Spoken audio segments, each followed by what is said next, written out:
मी माननीय प्रणितीताई देवरे चिखलीकर, माननीय जिल्हा परिषद सदस्य नांदेड मॅडमला विनंती करते की त्यांनी अध्यक्ष समारोप करावा. आदरणीय मॅडम.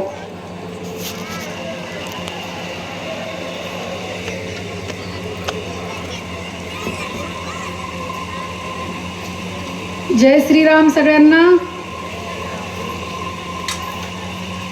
मला याची जाणीव आहे, कार्यक्रम बऱ्याच वेळापासून सुरू आहे, आपल्या सगळ्यांना भुका लागल्यात नाही का. एकदा दोन्ही हात आपण वर करूयात. बोला भारत माता की, भारत माता की. नाही आला आवाज, कमी आला आवाज. आता ह्याच्यावरून मला अंदाज आला की तुमच्या सगळ्यांना किती भुका लागलेल्या आहेत. चला एकदा पुन्हा हात वर करूयात. भारत माता की, भारत माता की. धन्यवाद. आज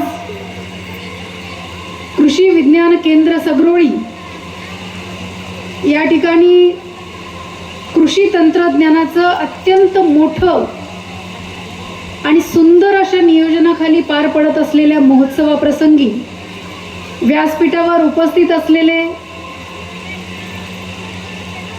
या संस्थेचे चेअरमन आदरणीय प्रमोद देशमुख सर, जे आत्ताच त्यांना काही कामानिमित्त बाहेरगावी जावं लागलं, ज्यांचं मार्गदर्शन आपण आत्ताच ऐकलं. त्यांनी खूप सुंदर संकल्पना रिलायन्सच्या माध्यमामधून आपल्यासमोर मांडली. खरं तर काही महिला उठून जात होत्या, पण इतकं महत्त्वाचे मुद्दे त्यांनी आपल्याला सांगितलेत. पशु सखी किती सुंदर उपक्रम आहे हो, आपल्या सगळ्यांसाठीचा उपक्रम आहे. आणि ते आपल्याला मांडणारे श्री नितीन शर्माजी, व्यासपीठावर उपस्थित असलेले जितेंद्र चौधरीजी, एडीओ विजय बेतीवार, आत्ताच रिटायर्ड झालेले आमचे एसडीओ बनकर सर, डॉक्टर सो विशाखा पटनम मॅडम. त्यांनी तर आपलं स्त्रीत्व काय असतं, आपण कसं आपल्याकडे दुर्लक्ष करतो आणि आपल्या मुलांवर आपलं किती अंध प्रेम असतं, हे वेगवेगळ्या उदाहरणांमधून त्यांनी आपल्याला एक प्रकारची कान उघडणी केली का नाही आपली. तर अशा आपल्या मॅडम विशाखा पटनम मॅडम, व्यासपीठावर विराजमान योगेश जोशीजी, सौ श्रद्धाजी, सतीशजी गौंड, आमचे युवा मोर्चाचे जिल्हाध्यक्ष आहेत ते. व्यासपीठावर उपस्थित आमच्या अध्यक्षा कुलकर्णीताई, आमच्या तालुका अध्यक्षा शिवकन्याताई, उपस्थित व्यंकट शिंदे सर, व्यासपीठावर उपस्थित सर्व मान्यवर, ज्यांना आता शेतकरी सन्मान पुरस्कारांनी पुरस्कृत केलं. मला या गोष्टीचा अभिमान आहे की दोन्ही पण शेतकरी भगिनी कंधार लोहा मतदारसंघाच्या आमच्या मतदारसंघातल्या भगिनी आहेत. एक बहादरपुऱ्याची आहे आणि दुसरी माझं सर्कल वडेपुरीची आहे. त्यांचं सुद्धा या ठिकाणी मनपूर्वक कौतुक करते. आणि एवढ्या मोठ्या संख्येने संपूर्ण जिल्ह्यामधून आलेल्या माझ्या मातृशक्तीला या ठिकाणी वंदन करून मी माझ्या अध्यक्षीय भाषणाला सुरुवात करते. माझा परिचय आहे आपल्या सगळ्यांना, करून देऊ अगदी थोडासा आहे ओळख. नांदेड जिल्ह्याचे लोकप्रिय खासदार आदरणीय प्रतापराव पाटील चिखलीकर यांची मी लेक आहे. जिल्हा परिषद गट वडेपुरी सर्कलची मी जिल्हा परिषदेची सदस्य आहे आणि भारतीय जनता पार्टी महाराष्ट्र प्रदेशाची मी उपाध्यक्ष म्हणून काम बघते. मागच्या 9 वर्षामध्ये सामाजिक कार्यामध्ये सहभाग म्हणजे स्वच्छ भारत अभियान, देशाचे पंतप्रधान मोदीजी यांनी 2014 साली स्वच्छ भारत अभियान चालू केलं, बरोबर आहे ना. त्या अभियानामध्ये भाग घेण्याचं सौभाग्य मला त्या ठिकाणी लाभलं. लोहा तालुक्यामध्ये पाणी फाउंडेशनच्या माध्यमामधून लोहा तालुका पाणीदार करण्याचं भाग्य मला त्या ठिकाणी लाभलं. वृक्षारोपण असतील, रक्तदान शिबिरं असतील आणि अशा अनेक माध्यमामधून समाजाची सेवा करता यावी आणि राजकारणाचा कस धरत समाजसेवा करण्याचं काम त्या ठिकाणी मी केलेलं आहे. आणि निश्चितच मला प्रमोद देशमुखजींचं या ठिकाणी मनपूर्वक आभार व्यक्त करायचे आहे. की त्यांचा फोन आला आणि त्यांनी सांगितलं की ताई महिला खूप प्रमाणात जमतात, पण आपण आमच्या महिलांशी येऊन संवाद साधावा ही विनंती त्यांनी मला केली. आणि मग मला पण राहावलं नाही, कारण एवढ्या सगळ्या भगिनी मला एका वेळेला भेटणार आहेत, एवढ्या सगळ्या भगिनींशी माझं इंटरॅक्शन होणार आहे, म्हणून मी या ठिकाणी आले. आदरणीय विशाखा मॅडमनी या ठिकाणी आपल्याला महिला सक्षमीकरणासाठी सांगितलंय, पण मला सांगा, आपली तब्येत बरी नसेल, आपल्यालाच ठीक वाटत नसेल, तर आपण काय करू शकतो का? त्यामुळे पहिल्यांदा मी चांगली तर माझं कुटुंब चांगलं, माझं कुटुंब चांगलं तर माझा समाज चांगला, मी चांगली, माझं घर स्वच्छ, माझं अंगण स्वच्छ, माझं वार्ड असेल, माझं गाव स्वच्छ, तर आपोआपच माझा देश स्वच्छ आहे का नाही? देशाचे पंतप्रधान मोदीजी हातामध्ये झाडू घेऊन स्वच्छतेचा संदेश आपल्याला देत आहेत का नाही? आणि तोच आपल्याला पाळायचा आहे, वेगळं आपल्याला काय करायचंय का? आणि आपण भगिनी मला सांगा, देवी आपण बसवतो नवरात्रीमध्ये, ती देवीची रूप म्हणजे कुणाची रूप आहेत? ती आपल्या महिला शक्तीचीच रूप आहेत. कारण आपल्यामध्ये बघा, एका घरामध्ये 5 माणसं जर असले तर 5ही माणसाचे काय सगळे सारखे स्वभाव असतात का? सासऱ्यांचा वेगळा असतो, सासूबाईंचा वेगळा असतो, ननंदेचा वेगळा, नवऱ्याचा वेगळा, मुलांचा वेगळा, भाऊजाईचा वेगळा, सगळ्यांचे वेगवेगळे, दिराचा वेगळा असतो की नाही? पण एवढ्या सगळ्या स्वभावाला सांभाळण्याची शक्ती आपल्यामध्ये आहे का नाही? बरोबर आहे ना? ही आपली मातृशक्ती आहे, ही ईश्वरानं आपल्याला दिलेली ही क्षमता आहे, ही देण आहे.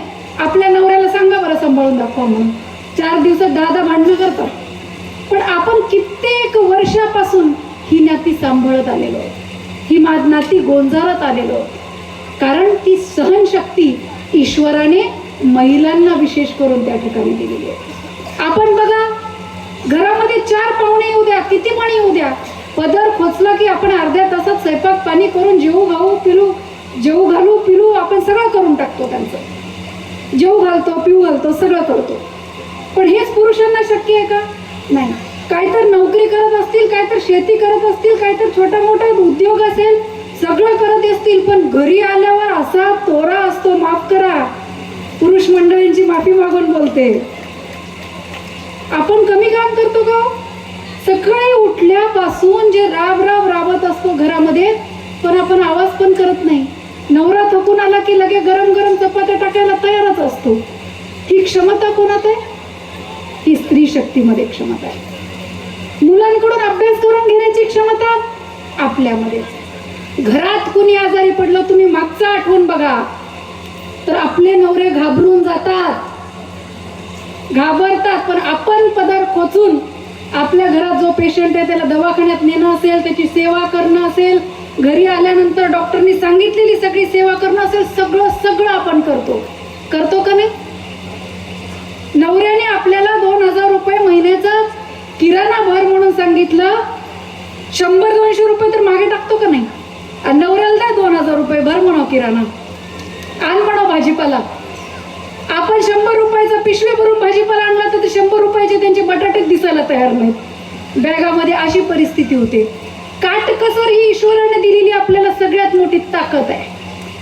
आपण काटकसर करतो, आपण बार्गेनिंग करतो. 50 रुपये म्हणलं तर मग 40 रुपयाला द्या की म्हणतो, 1.5 किलो घेतो. म्हणजे सांगण्याची पद्धत, ही क्षमता कोणात आहे? महिलांमध्ये क्षमता आहे. त्यामुळे घरात, आणि अशा वेळेला घरात काही संकट आलं, कुणी आजारी पडलं, इमर्जन्सी आलं, तर आपण काय करतो? चहा पत्तीत ठेवलेले 100-200 रुपये, 1000 रुपये काढतो, नवऱ्याच्या हातात देतो, काळजी करू नका, हे घ्या पैसे, कामाला लागा. ही शक्ती कोणाची आहे? ही मातृशक्ती आहे. त्यामुळे आपण नवरात्रीमध्ये देवी बसवतो. देवी म्हणजे कोण आहे? आपलंच तर स्वरूप आहे. थोडंसं वरून बघायला सुरुवात करा. देवीचे डोळे बघा, किती सहनशक्ती त्या देवीच्या डोळ्यामध्ये आपल्याला दिसते, दुर्गा मातेच्या डोळ्यामध्ये दिसते का नाही? एवढी सगळी संकट सहन करून डोळ्यामध्ये नम्रता आणि डोळ्यामध्ये सहनशक्ती दिसते, ती देवी मातेची दिसते. थोडं हळूहळू खाली या, चेहऱ्यावरती स्मित हास्य, एवढी सगळी संकट अंगावर घेऊन सातत्यानं हसणारा चेहरा, सहनशक्ती असणारा चेहरा म्हणजे दुर्गा देवीचा चेहरा आहे. थोडा अजून खाली या, एका हातामध्ये तलवार, आले आलेल्या संकटाला मोडून काढण्याची, कापून काढण्याची ताकद त्या हातामध्ये. एका साईडला बघा तुम्ही शंख, शांततेचं प्रतीक, एका साईडला बघा आपण पुस्तक, विद्येचं प्रतीक. तसंच खाली महिषासुराचा वध करणारी, त्याच्या अंगावर, राक्षसाच्या अंगावर पाय देऊन उभं राहणारी दुर्गा म्हणजे आपली देवी माता आहे. ही आपलीच तर स्वरूप आहे.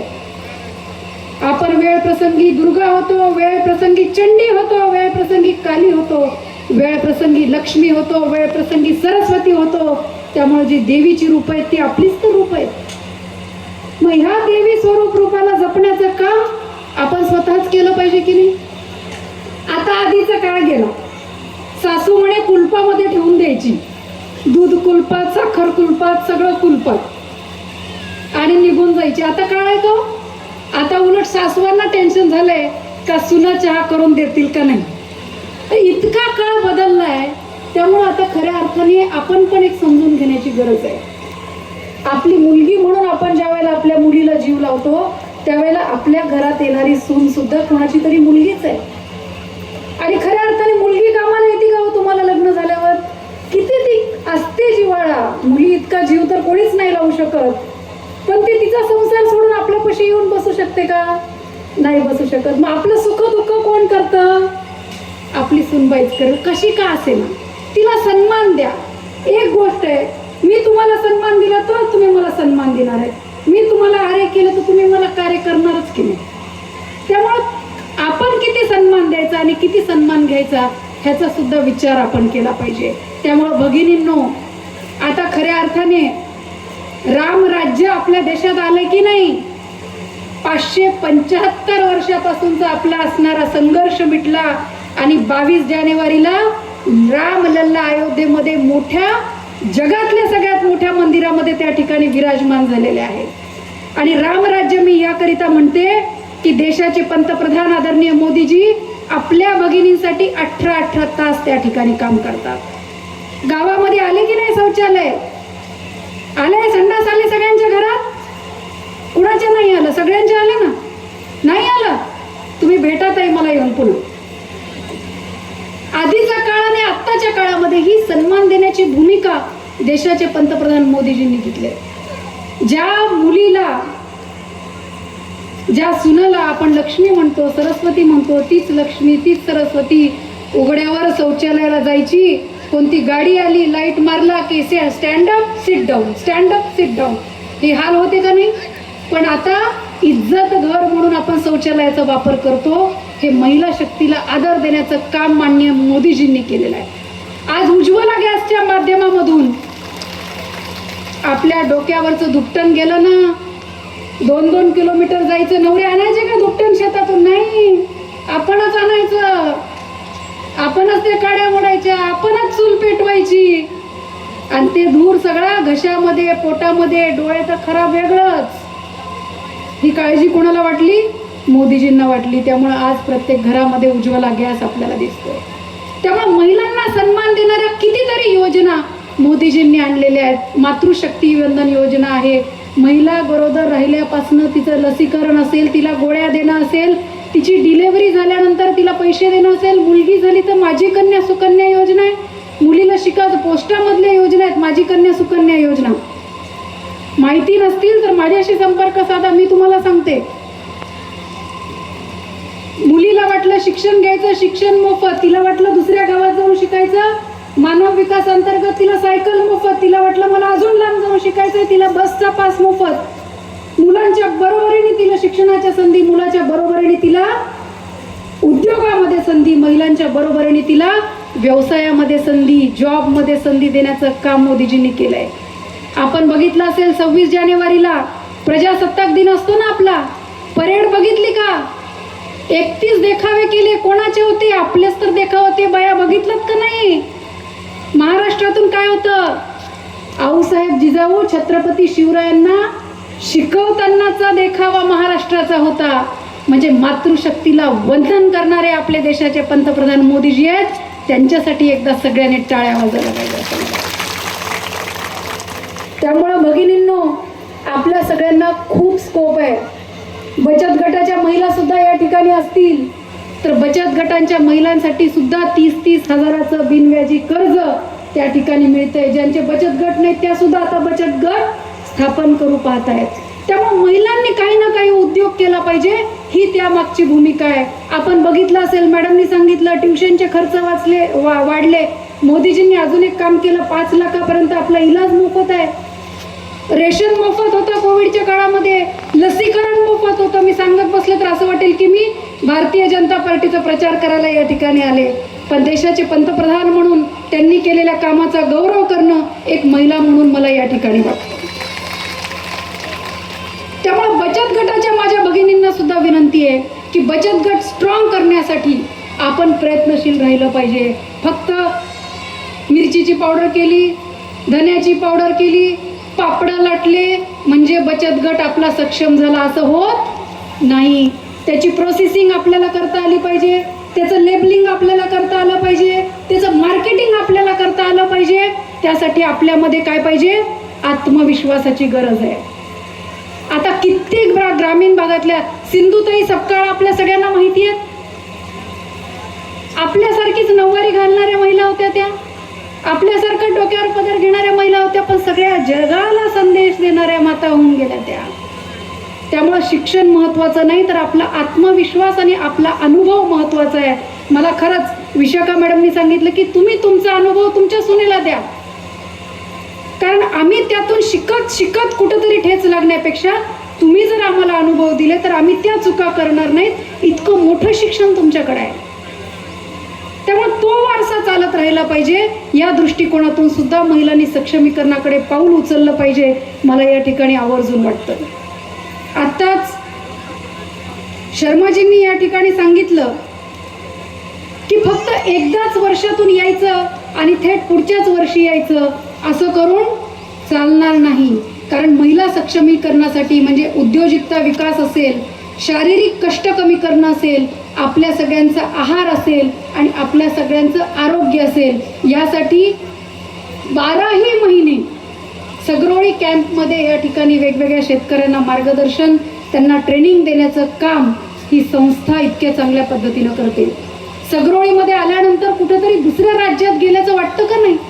इतकी व्यवस्था चांगली आहे. मॅडमनी तर मला सांगितलं की म्हणे आम्ही मिरच्यांचे सुद्धा 7-8 प्रकार ठेवतो की शेतकऱ्यांना तिथल्या तिथे तो फरक लक्षात आला पाहिजे की ह्या 8 प्रकारच्या मिरच्या आहेत, म्हणजे कुठल्या प्रकारची लागवड आपण करणं गरजेचं आहे. म्हणजे अशा पद्धतीचं मार्गदर्शन हे आपण इथं आल्याशिवाय आपल्याला मिळणार आहे का? त्यामुळे सातत्यानं अपडेट असणं खूप महत्त्वाचं आहे. त्याचबरोबर लघु उद्योग असणं, आंतरपीक घेणं. लघु उद्योगामध्ये काय काय येतं? कुक्कुटपालन येतं, आपलं बकरी पालन येतं, त्याच्यानंतर आपला रेशीम उद्योग येतो. रेशीम उद्योग किती सोपा आहे आणि किती उत्पन्न आपल्याला त्यामधून मिळतं कमी जागेमध्ये. त्यामुळं ह्या व्यवसायामधून आपण सगळ्यांनी आर्थिक सुबत्तता आणणं खूप गरजेचं आहे. त्यामुळं आपल्या सगळ्यांना या ठिकाणी मी फार काही बोलणार नाही. अत्यंत उत्कृष्ट असं या ठिकाणी प्रदर्शनी भरवण्यात आलेली आहे.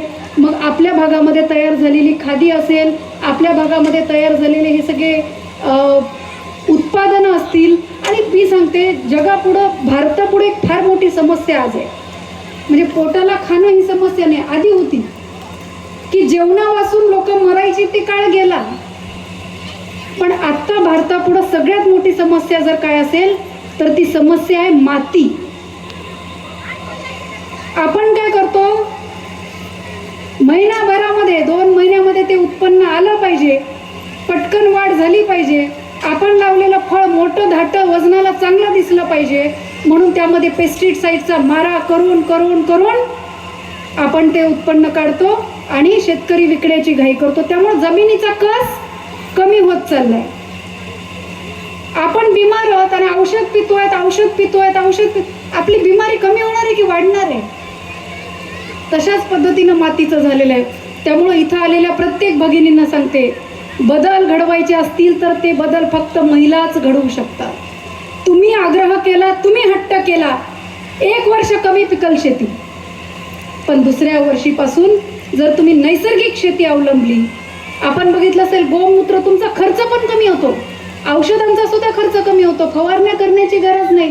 गोमूत्र घ्या, आपल्या लिंबोळ्या घ्या, त्या वाळवायच्या, दळायच्या पण त्या टाकायच्यात, कसलाच रोग लागत नाही, कसलीच आळी त्याला बसत नाही.